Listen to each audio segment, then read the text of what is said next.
हर हर महादेव दोस्तों, स्पिरिचुअल आस्था में आपका स्वागत है। तो आज के इस वीडियो में मैं आपको बताने जा रहा हूं कि शिव पुराण के बारे में। तो पूरी जानकारी प्राप्त करने के लिए वीडियो को अंत तक देखें। तो चलिए वीडियो को बिना देरी से शुरू करते हैं। शिव पुराण हिंदू धर्म के 18 पुराणों में से एक प्रमुख पुराण है, जिसमें भगवान शिव की महिमा, उनके जीवन, उनकी लीलाओं और उनकी भक्ति का विस्तृत वर्णन है। इसमें उनकी पत्नी देवी पार्वती, उनके पुत्र गणेश और कार्तिकेय और उनके विभिन्न अवतारों की कथाएं भी समाहित है। शिव पुराण की यह कथा न केवल शिव की भक्ति का संदेश देती है, बल्कि आत्मा के उत्थान, ध्यान और मोक्ष की प्राप्ति का मार्ग भी दर्शाती है। शिव पुराण की प्रमुख कथाएं। 1. शिवलिंग की उत्पत्ति और महिमा। शिव पुराण में शिवलिंग की उत्पत्ति का उल्लेख है। कथा के अनुसार एक बार ब्रह्मा और विष्णु में इस बात को लेकर विवाद हुआ कि कौन श्रेष्ठ है। उसी समय एक तेजोमय अग्नि स्तंभ प्रकट हुआ, जिसका न कोई आदि था और न अंत। ब्रह्मा और विष्णु ने इस स्तंभ का अंत जानने का प्रयास किया। ब्रह्मा ने ऊपर की दिशा में जाकर और विष्णु ने नीचे की दिशा में जाकर इस स्तंभ का अंत जानने की कोशिश की, लेकिन वे असफल रहे। इस प्रकार शिवलिंग का स्वरूप महाशक्ति के प्रतीक के रूप में प्रकट हुआ और यह दिखाया गया कि शिव ही सर्वोच्च है। 2. सती और दक्ष यज्ञ की कथा। शिव पुराण में सती और दक्ष यज्ञ की कथा का विशेष वर्णन है। सती भगवान शिव की पहली पत्नी थीं और वे दक्ष प्रजापति की पुत्री थी। दक्ष को शिव से द्वेष था। उन्होंने एक विशाल यज्ञ का आयोजन किया, जिसमें सभी देवताओं को निमंत्रण दिया गया, लेकिन भगवान शिव को आमंत्रित नहीं किए। सती बिना निमंत्रण के अपने पिता के यज्ञ में गईं, जहां उनके पिता ने शिव का अपमान किया। इस अपमान को सहन न कर पाने के कारण सती ने यज्ञ कुंड में आत्मदाह कर लिया। इस घटना के बाद भगवान शिव ने अपने गण वीरभद्र को भेजा, जिसने दक्ष का संहार कर दिया। बाद में शिव ने सती के देह त्याग के बाद विषाद में संसार के हर कोने में सती के शरीर के टुकड़े गिरा दिए। जहां ये गिरे वहां शक्तिपीठों की स्थापना हुई। 3. पार्वती का जन्म और शिव से विवाह। सती के आत्मदाह के बाद वे माता पार्वती के रूप में पुनर्जन्म लेती है। पर्वत राज हिमालय और रानी मैना की पुत्री के रूप में पार्वती जन्म लेती है। बचपन से ही पार्वती भगवान शिव को प्राप्त करना चाहती थी। जब वे बड़ी हुई, तब उन्होंने शिव को पति रूप में प्राप्त करने के लिए कठोर तपस्या की। उनकी तपस्या से प्रसन्न होकर भगवान शिव ने उन्हें वरदान दिया और उनसे विवाह किया। शिव और पार्वती के विवाह का पर्व हिंदू धर्म में महाशिवरात्रि के रूप में मनाया जाता है। 4. कार्तिकेय का जन्म और तारकासुर का वध। तारकासुर नाम का एक असुर था, जिसने तपस्या कर ब्रह्मा से यह वरदान प्राप्त किया था कि उसका वध केवल शिव के पुत्र द्वारा ही हो सकता है। भगवान शिव और माता पार्वती के पुत्र कार्तिकेय का जन्म हुआ, जिन्होंने बाद में तारकासुर का वध कर देवताओं को मुक्त किया। कार्तिकेय को दक्षिण भारत में विशेष रूप से पूजा जाता है और उन्हें तमिलनाडु में मुरुगन के नाम से भी जाना जाता है।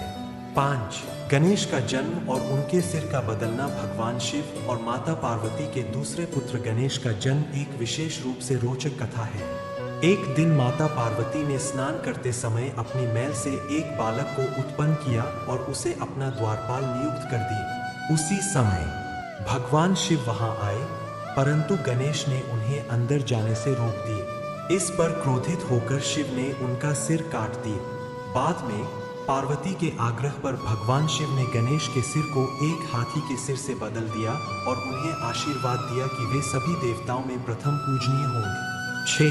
त्रिपुरासुर का वध। त्रिपुरासुर नामक असुर ने ब्रह्मा से वरदान प्राप्त किया था कि उसे केवल तीनों लोकों के संयोजन से ही मारा जा सकता है।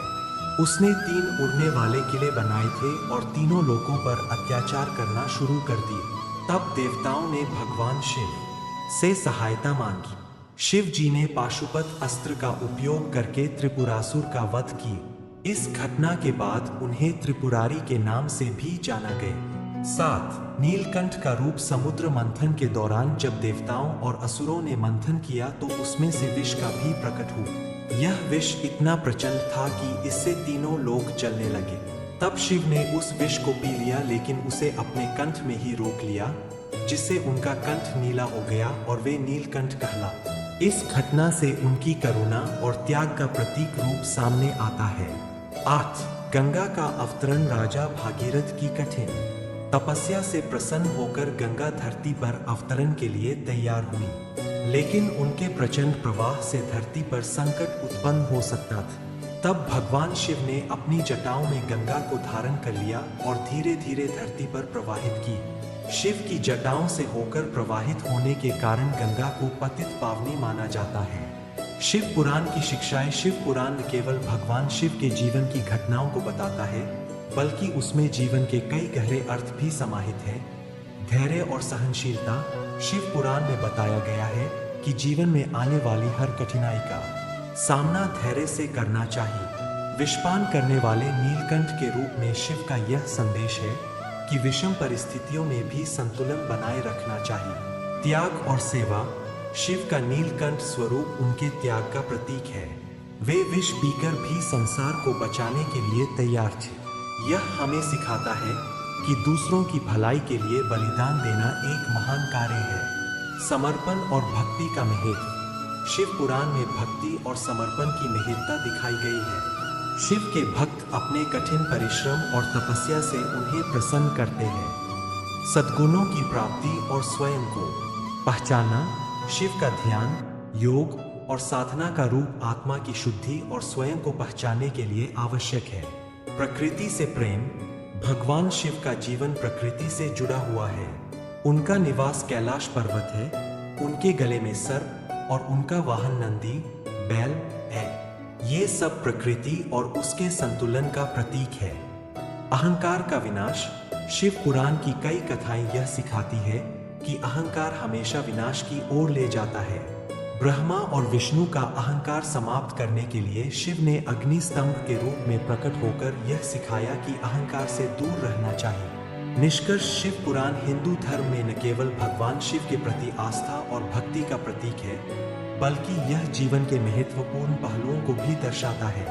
शिव के विभिन्न रूपों, उनकी लीलाओं और उनकी शिक्षाओं के माध्यम से यह पुराण हमें जीवन जीने का सही मार्ग दिखाता है। शिव पुराण में बताया गया है कि कैसे व्यक्ति धर्म, भक्ति और तपस्या के माध्यम से आत्मशुद्धि की ओर बढ़ सकता है और मोक्ष प्राप्त कर सकता है।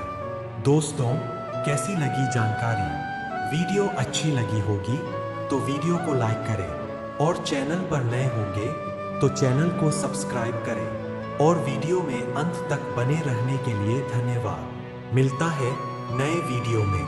जय शिव शंकर।